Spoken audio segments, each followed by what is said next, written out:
एक ऐसा अंतर्राष्ट्रीय ख्याति प्राप्त मानव जो गुरु प्रेरणा से पिछले 20 वर्षों से वानप्रस्थ जीवन जीते हुए 24 घंटे मानवता की सेवा में संलग्न है। एक ऐसा मानव जो अभी राष्ट्रीय, अंतर्राष्ट्रीय टीवी चैनलों पर 7,500 एपिसोड के माध्यम से सनातन सत्य, आत्मविज्ञान एवं पुनरुत्थान, व्यवहार एवं निश्चय जगत के जीवनोपयोगी विषयों पर हृदय स्पर्शी प्रवचन कर चुका है। उस मानव का नाम है महात्मा उपासक प्रोफेसर डॉक्टर सोहन राज तातेड़।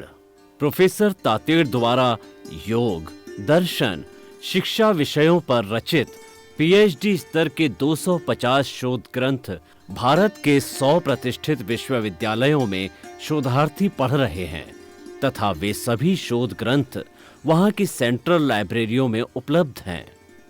महात्मा सोहन राज ने अभी तक हजारों स्कूलों, कॉलेजों, विश्वविद्यालयों एवं संस्थाओं में सेमिनार, वर्कशॉप, कैंप लगाकर लाखों विद्यार्थियों को योग, दर्शन, शिक्षा का प्रशिक्षण देकर उन्हें सुसंस्कारित किया।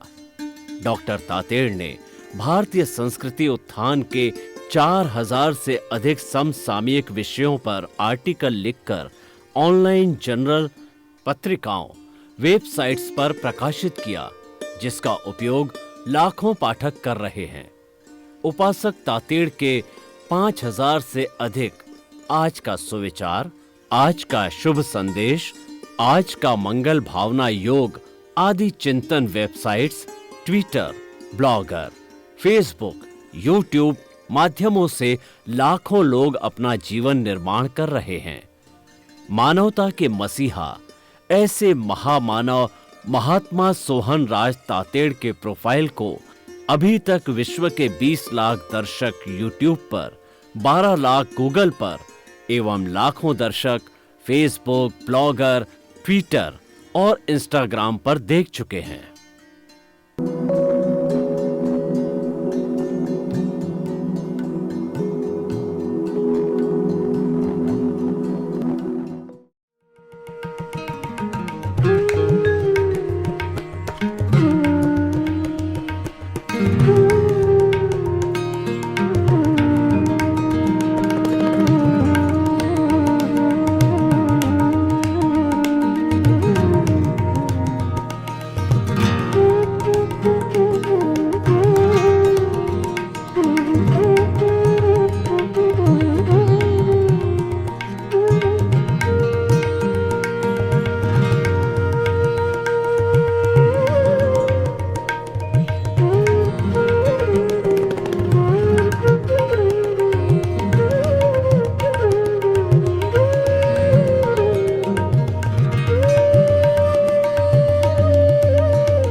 सुनिए, देखिए, समझिए सनातन सत्य। जैसी दृष्टि वैसी सृष्टि, दृष्टि विज्ञान, कुदरत, कुदरती रचना एवं कुदरत के कानून से शाश्वत सुख की प्राप्ति। जोधपुर के परम पूज्य महात्मा उपासक प्रोफेसर डॉक्टर सोहन राज तातेड़ के निर्देशन में सनातन सत्य, जैसी दृष्टि वैसी सृष्टि, दृष्टि विज्ञान।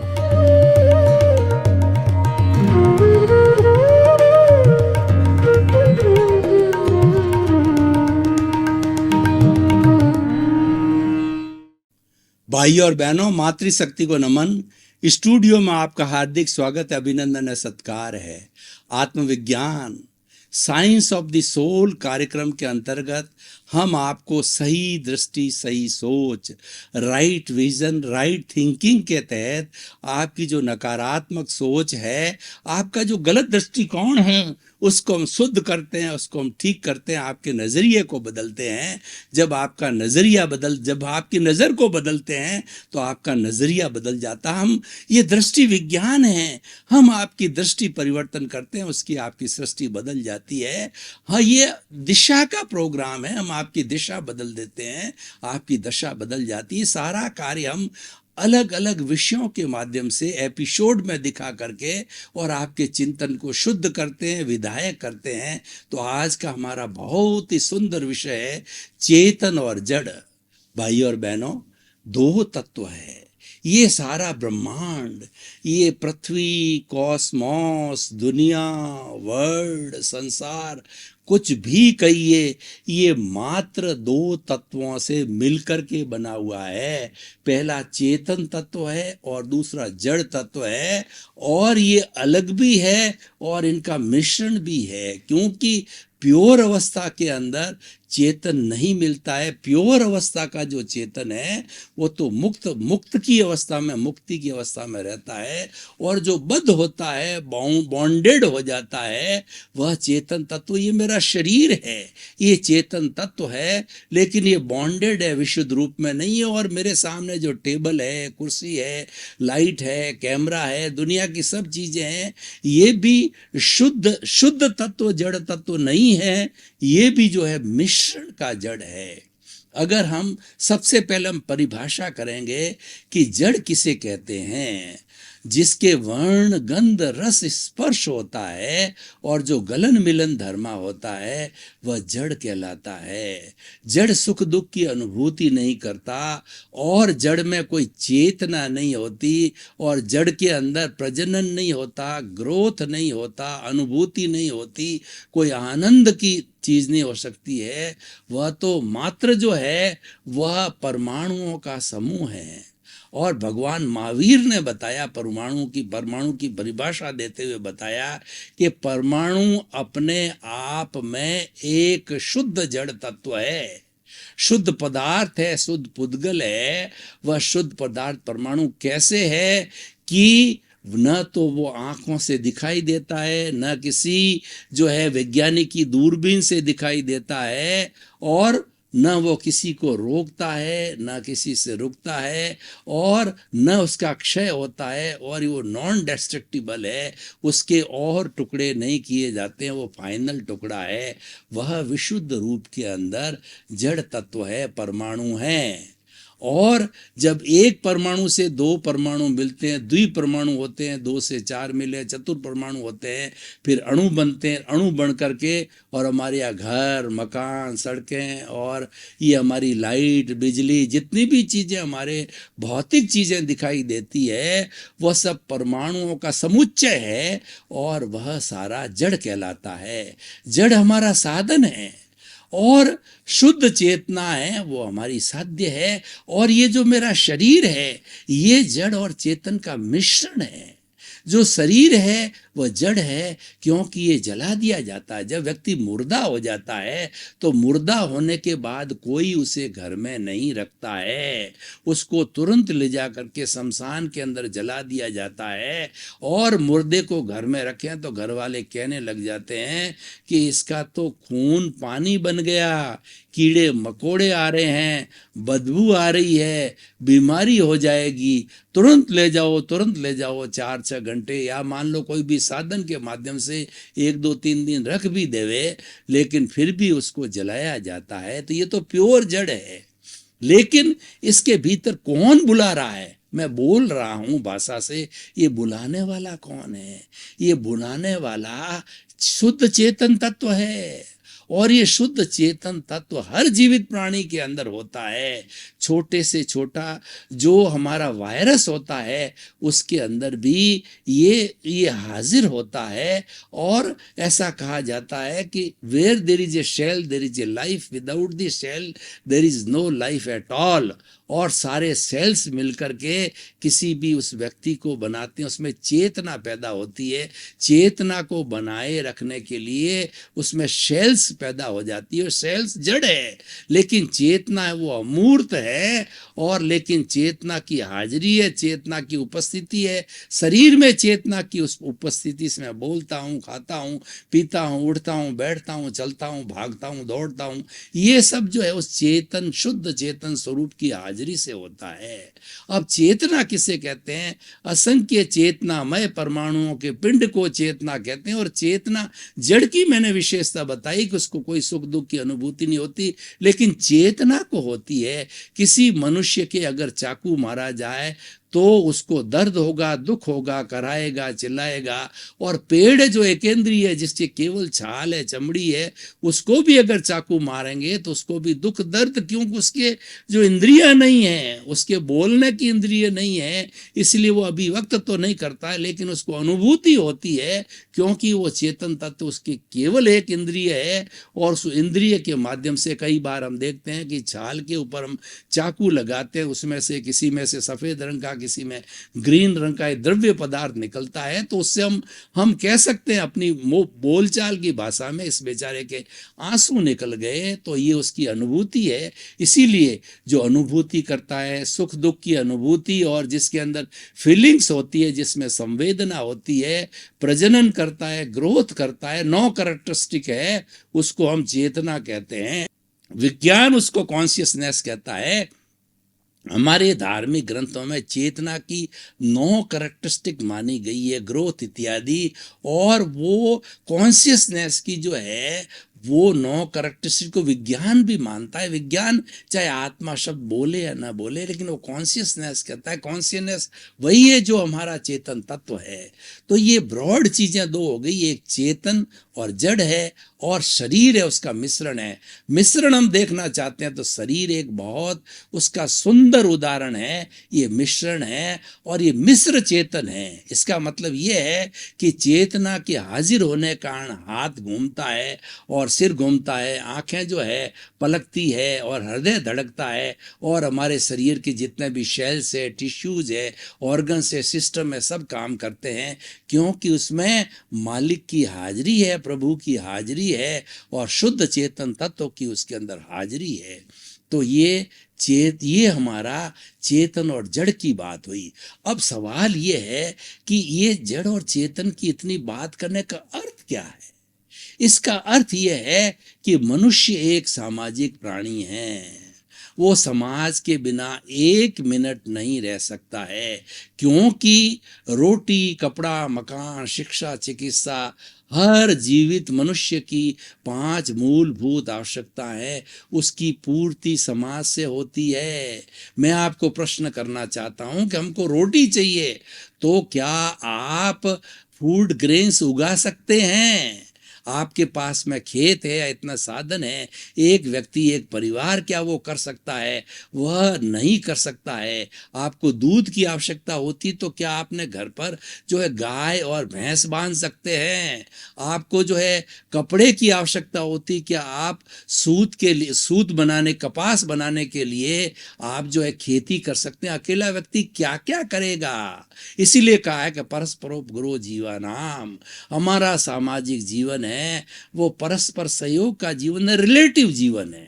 हम सारा रिलेटिव जीवन जीते हैं। सारा कॉस्मॉस है, दुनिया, ये वर्ल्ड है, रिलेटिव है। और ये सारा रिलेटिव जो है स्पंदनों से, ये वाइब्रेशन से बना हुआ ये कॉस्मॉस ब्रह्मांड है। और ऐसा कहा जाता है एक परिंदा भी इस जो है ब्रह्मांड के अंदर पर मारता है तो पूरा कॉस्मॉस प्रभावित होता है। जो लोग फिजिक्स के स्टूडेंट है, मैंने फिजिक्स पढ़ी है, उन फिजिक्स के स्टूडेंट को मैं बताना चाहता हूँ, sine theta, cos theta, sinusoidal waves और वेव लेंथ, फ्रीक्वेंसी, ये सब चीजें आपने वेव्स के अंदर पढ़ी होगी। तो ये सारा ब्रह्मांड अल्टीमेटली ये वेव से बना हुआ है। और ये वेव्स भौतिक पदार्थ हैं, ये हमारे साधन हैं, ये हमारे सहयोगी है। तो सारा वेव्स में ट्रांसफॉर्मेशन होता है। इस ब्रह्मांड की जितनी पूरी एनर्जी है वो भूत में, भविष्य के अंदर और वर्तमान में सदा एक सी रहती है। है,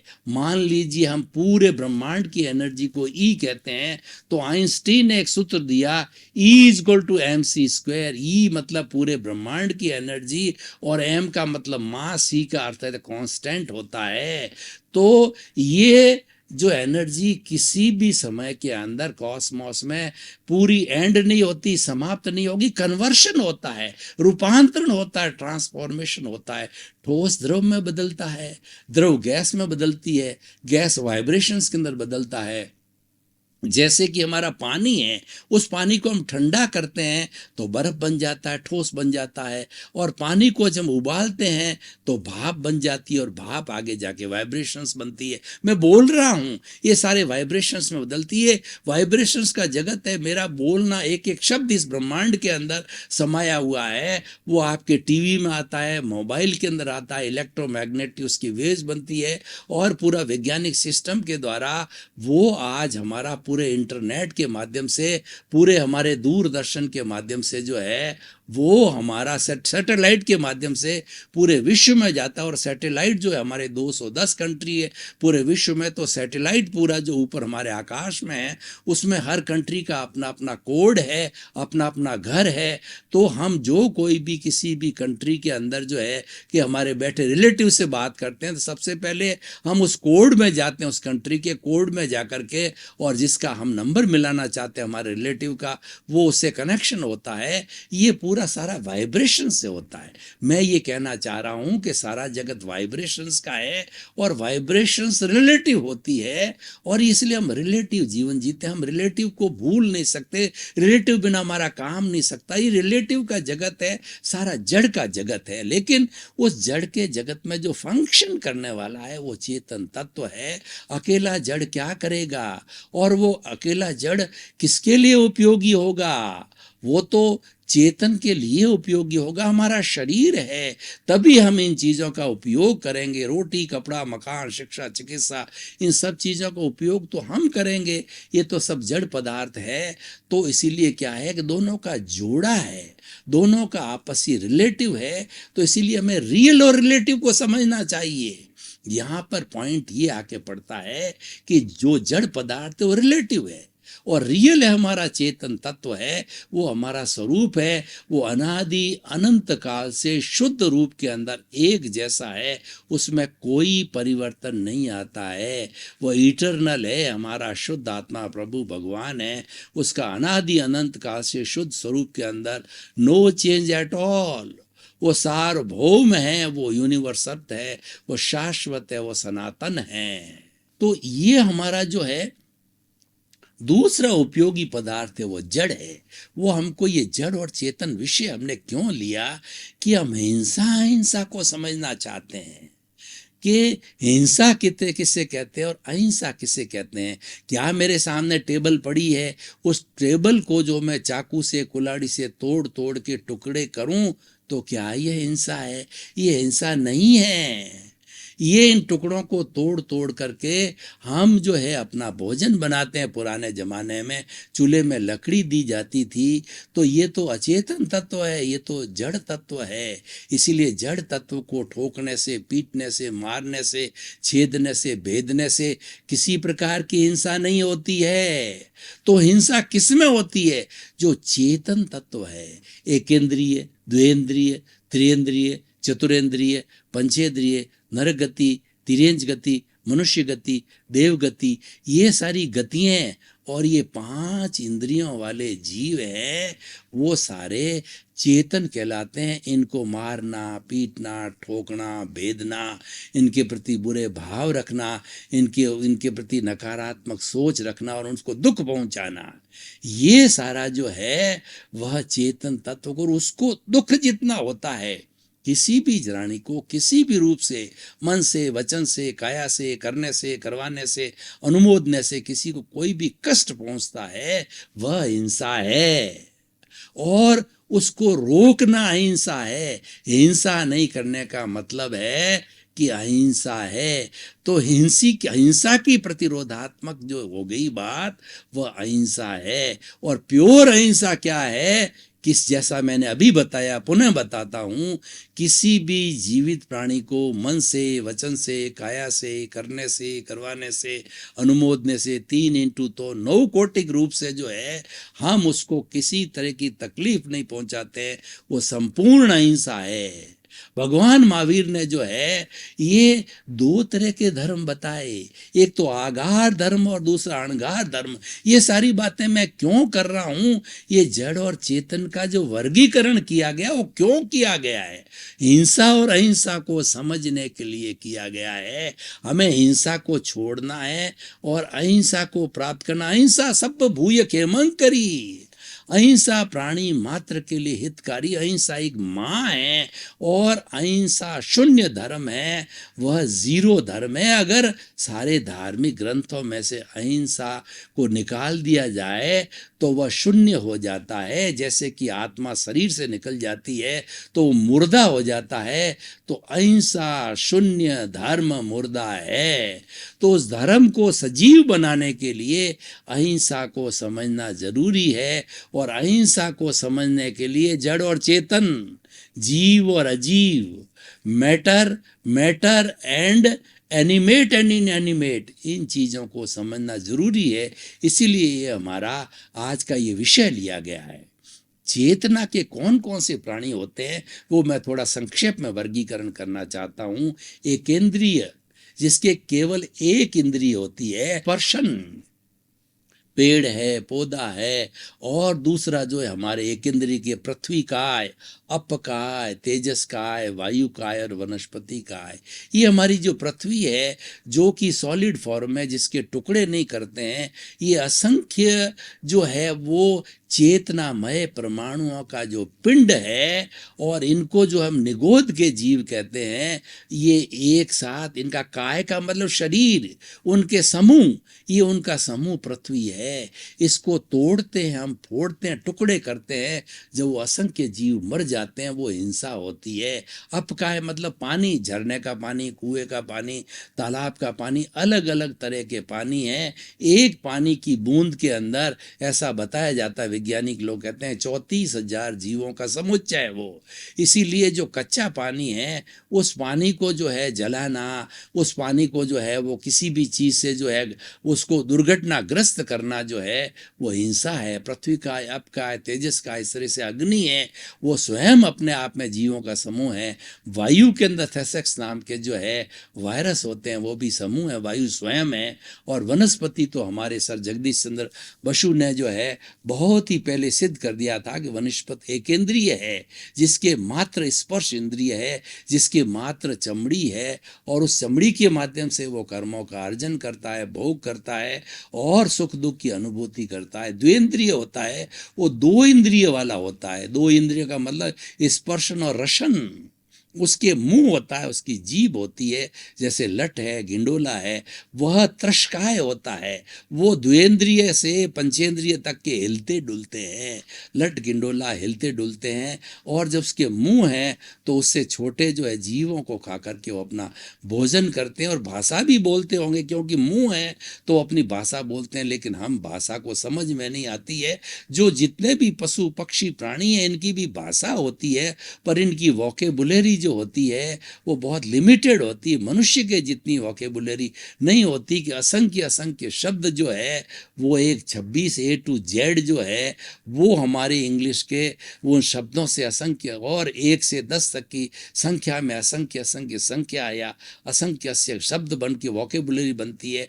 वो प्राणियों में अन्य जो है द्वेंद्रिय, त्रिंद्रिय, चतुर्न्द्रिय प्राणियों में नहीं होते हैं। और एकेंद्रिय प्राणी होते हैं, वो स्थावर होते हैं, न हिलते हैं न डुलते हैं, एक ही जगह पर स्थिर रहते हैं, क्योंकि उनके पास में हिलने डुलने की शक्ति नहीं। 3 इंद्रिय के प्राणी होते हैं, स्पर्श, रसन, घ्राण। उनके पास में सुगंध दुर्गंध रुकने की, नाक की जो है वो शक्ति आ जाती है, उनको घ्राण शक्ति आ जाती है। जैसे चींटी है तो चींटी की घ्राण शक्ति इतनी तेज होती है, उसकी सुगंध थोड़ी सी भी होती है तो 10 फुट के ऊपर से एक चींटी उस तरफ चलने लगती है, और उसके पीछे जो है तांता लग जाता है चींटियों का, और जाकर के वो हमला बोल देते हैं जहाँ पर खाने की चीज़ होती है।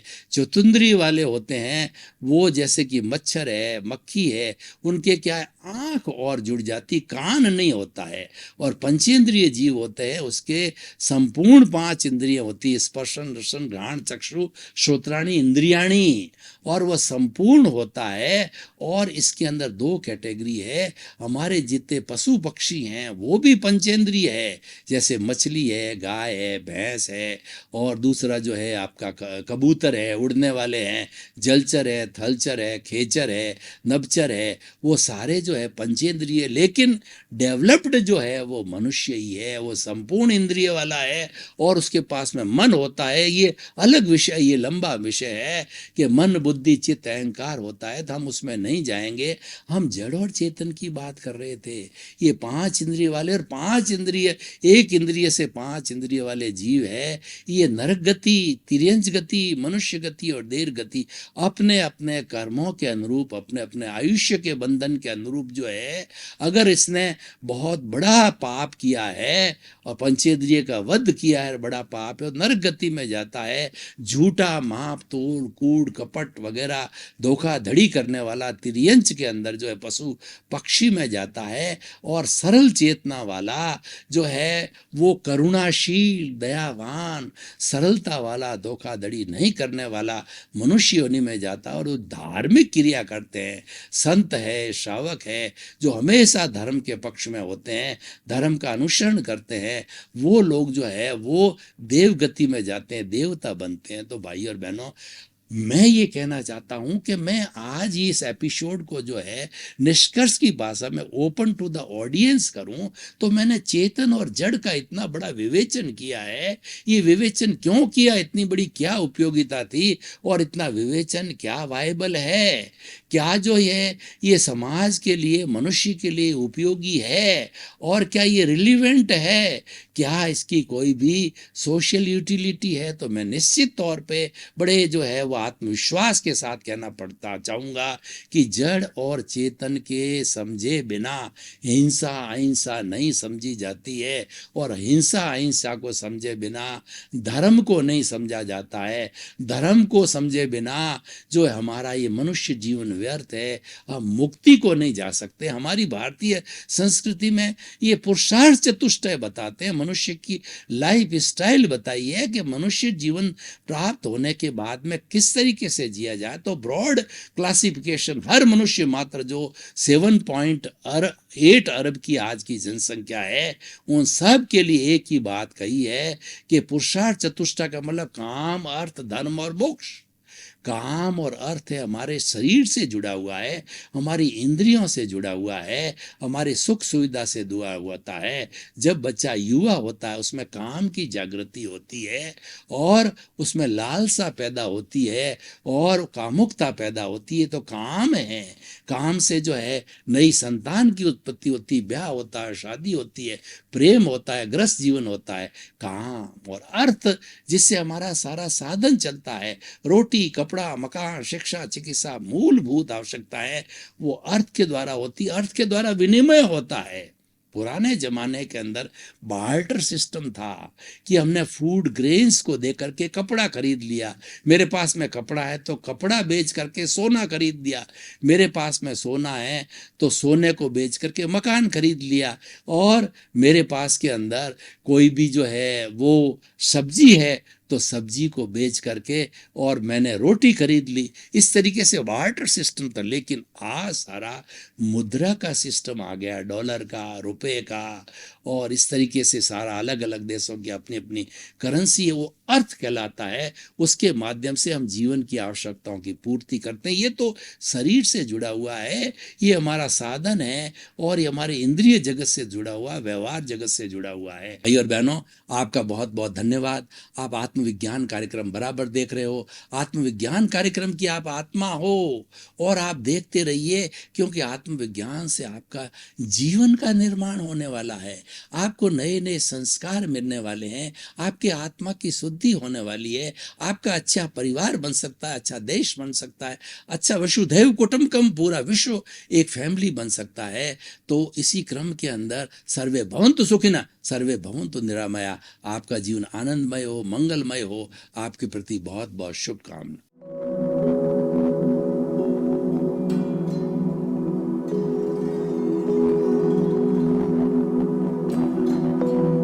एक ऐसा अंतर्राष्ट्रीय ख्याति प्राप्त मानव जो गुरु प्रेरणा से पिछले 20 वर्षों से वानप्रस्थ जीवन जीते हुए 24 घंटे मानवता की सेवा में संलग्न है। एक ऐसा मानव जो अभी राष्ट्रीय, अंतर्राष्ट्रीय टीवी चैनलों पर 7,500 एपिसोड के माध्यम से सनातन सत्य, आत्मविज्ञान एवं पुनरुत्थान व्यवहार एवं निश्चय जगत के जीवनोपयोगी विषयों पर हृदय स्पर्शी प्रवचन कर चुका है। उस मानव का नाम है महात्मा उपासक प्रोफेसर डॉक्टर सोहन राज तातेड़।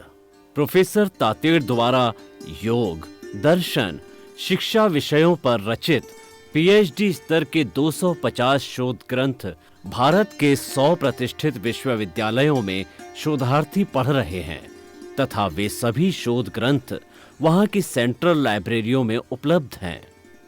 महात्मा सोहन राज ने अभी तक हजारों स्कूलों, कॉलेजों, विश्वविद्यालयों एवं संस्थाओं में सेमिनार, वर्कशॉप, कैंप लगाकर लाखों विद्यार्थियों को योग, दर्शन, शिक्षा का प्रशिक्षण देकर उन्हें सुसंस्कारित किया।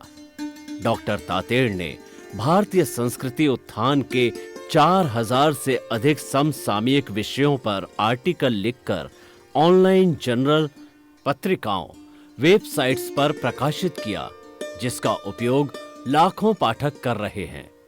उपासक तातेड़ के 5000 से अधिक आज का सुविचार, आज का शुभ संदेश, आज का मंगल भावना योग आदि चिंतन websites, Twitter, blogger, Facebook, YouTube माध्यमों से लाखों लोग अपना जीवन निर्माण कर रहे हैं।